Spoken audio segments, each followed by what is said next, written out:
Ameerika Ühendriikide presidendi ja tehnoloogiamagnaadi tüli põhjuseks oli tollitariifide tõstmise poliitika, mida Donald Trump ellu viib. Ja need tariifid kahjustavad Ameerika tehnokraatlikke tootjaid, kelle huve Elon Musk esindab. Oota. Kui Trump, vastupidi, tahab tootmise Ameerika Ühendriikidesse tagasi tuua. See peaks ju just aitama Ameerika tööstust, just neid samu tehnokraate. Jah, see peaks neid hoopis tugevamaks tegema. Miks nad siis rahul pole? Miks nad tülitsevad?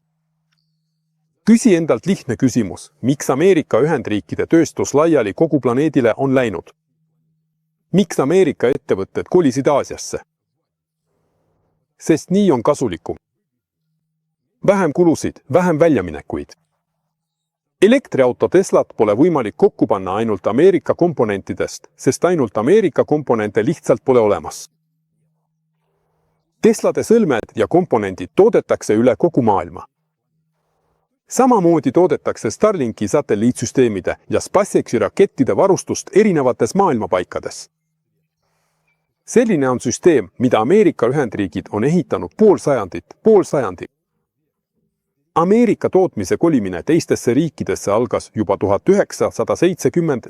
aastatel. Seda süsteemi ei saa kiiresti muuta. Ameerika Ühendriikides kaotatud tootmise taastamiseks kulub aastakümneid ja Trumpi viimase presidendiaja jooksul ei jätku sellest kindlasti.